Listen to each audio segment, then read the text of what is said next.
Make back its budget.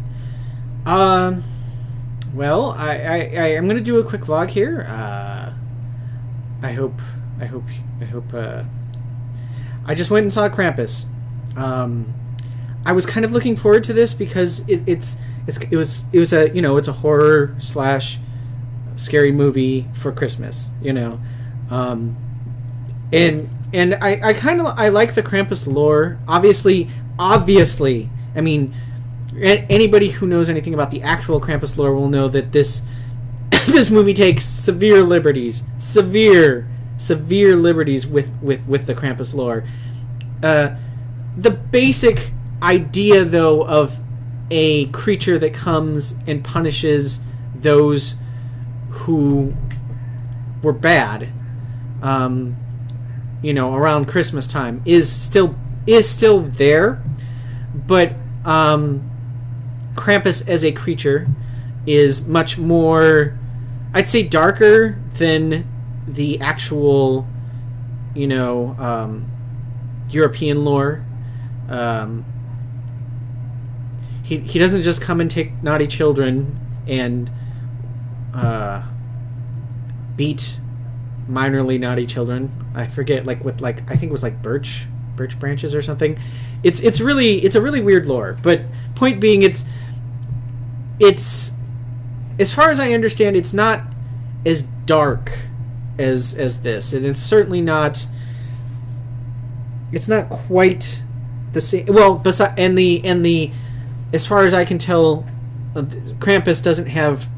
And one of the big things that they did in the movie is that Krampus had helpers, basically, and that were like demonic toys, pretty much, and elves, which is like, I assume the idea is that he's basically like the the dark Santa, in some ways, in the lore he is, in some ways in the lore he's not. He's definitely much more of clearly a demon in a lot of depictions of him.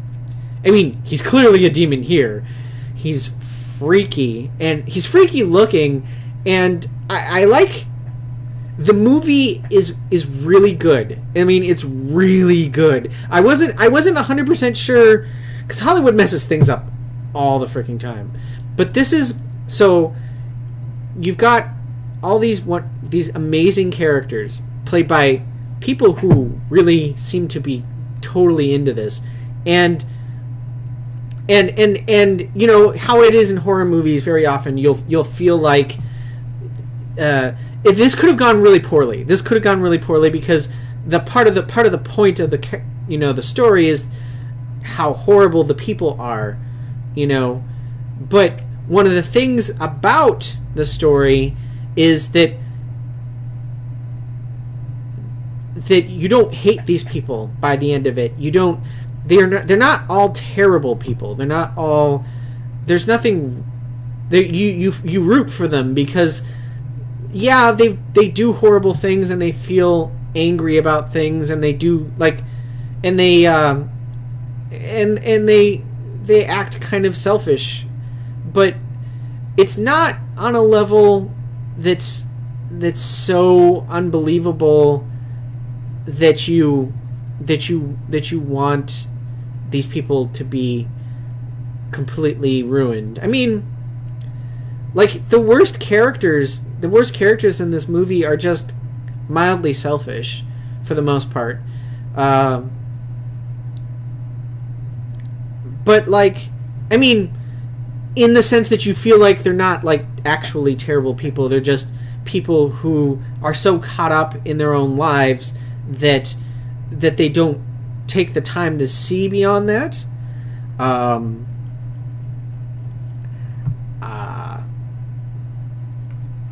I have to say that I have to say that I feel like the movie was beautiful. It was beautiful in the sense that they took the Christmas, the idea, the Krampus idea, and turned it into a very dark fairy tale. is very much about being grateful for what you have, and being recognizing that you can in the end end up not, how do you put it, you can end up not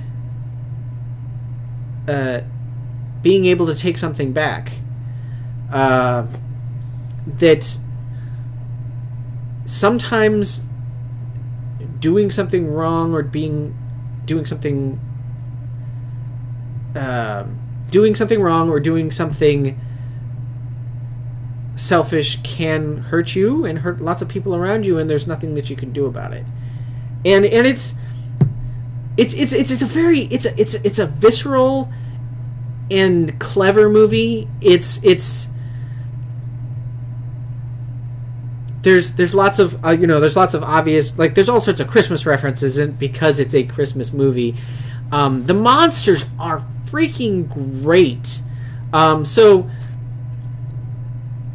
most of what you see in the movie, most of the major, like, creatures are like demonic type toys, basically.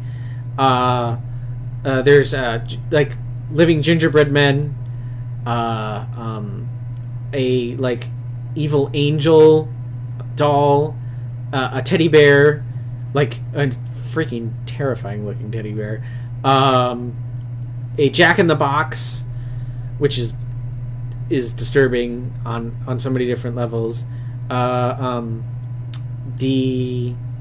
was an evil robot, which was really cool.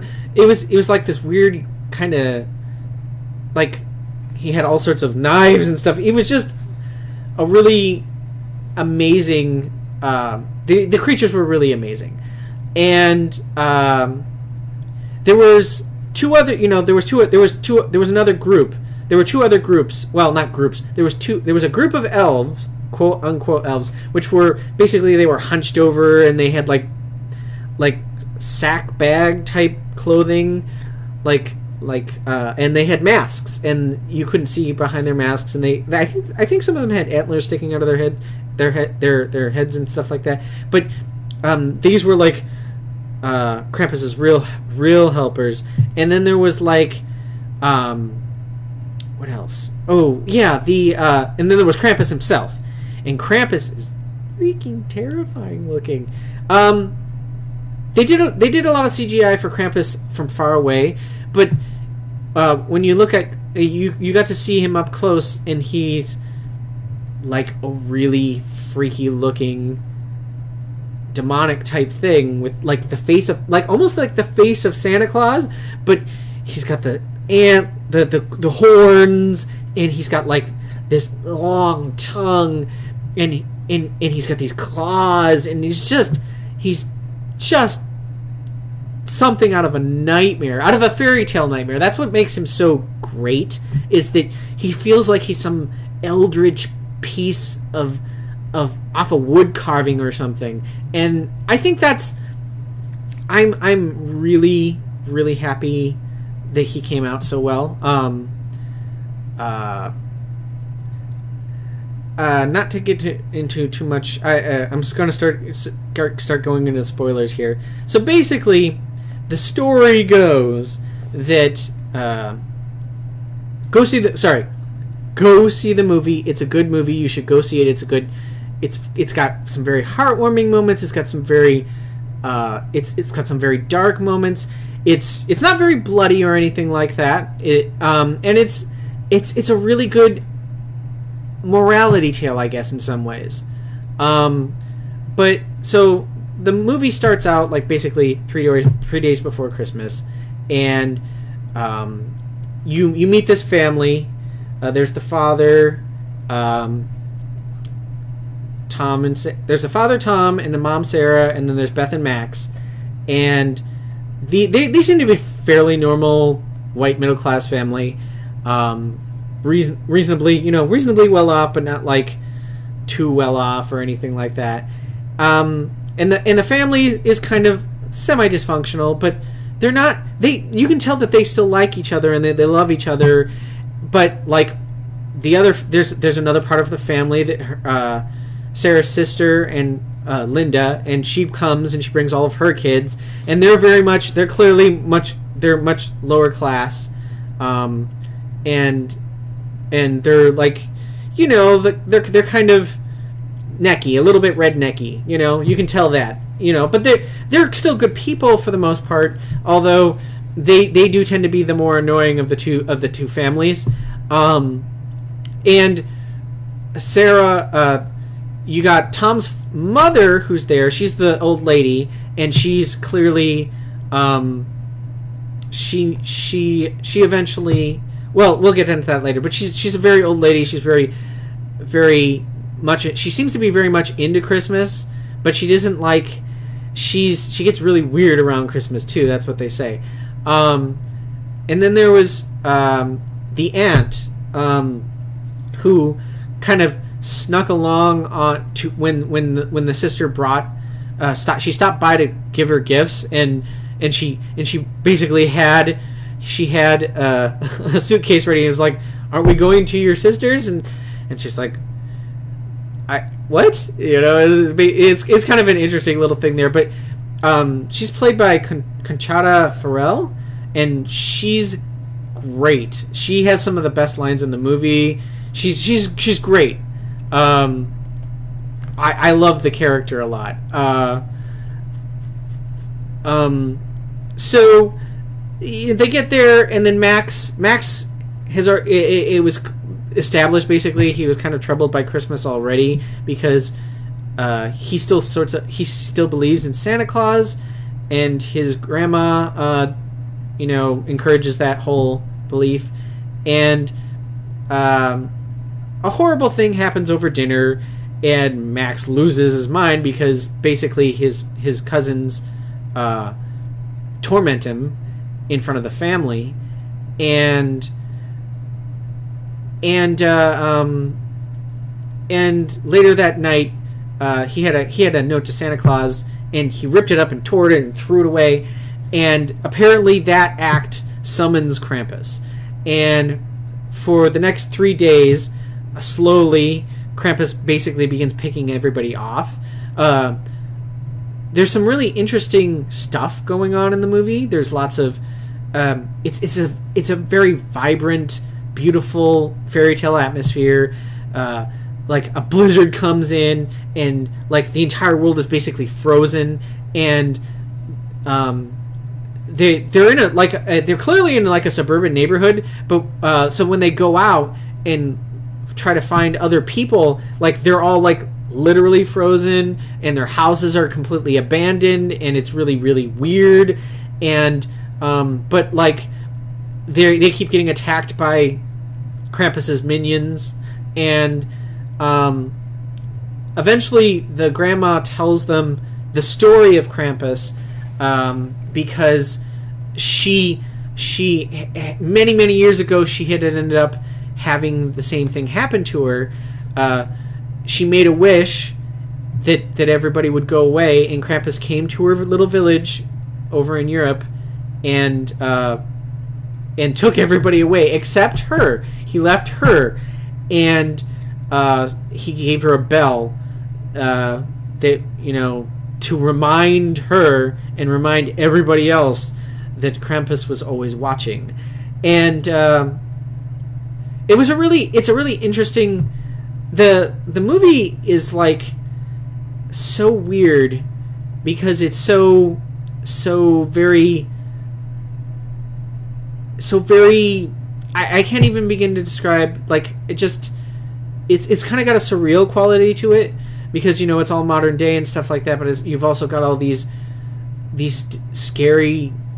I keep on saying fairy tale because it really is. It's just a dark fairy tale. It's very gothic-y, horror-y, and stuff like that. So I haven't really told you anything too spoilery yet. I mean, that's pretty much you can gather all of that stuff from the trailer. But what gets really dark, so spoilers, walk away if you don't want to hear this. At the very end of the movie, so everybody's been picked off.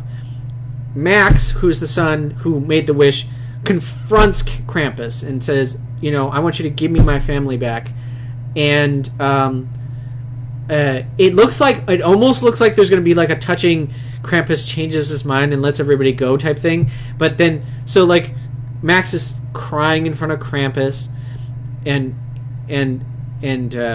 Krampus takes the tear off of his face, and it looks like it's going to be like a happy ending. And then Krampus starts laughing at Max, and then there was this like pit to hell basically opened like right next to him, and Krampus basically tosses him in, and then a few minutes later, Max wakes up, right?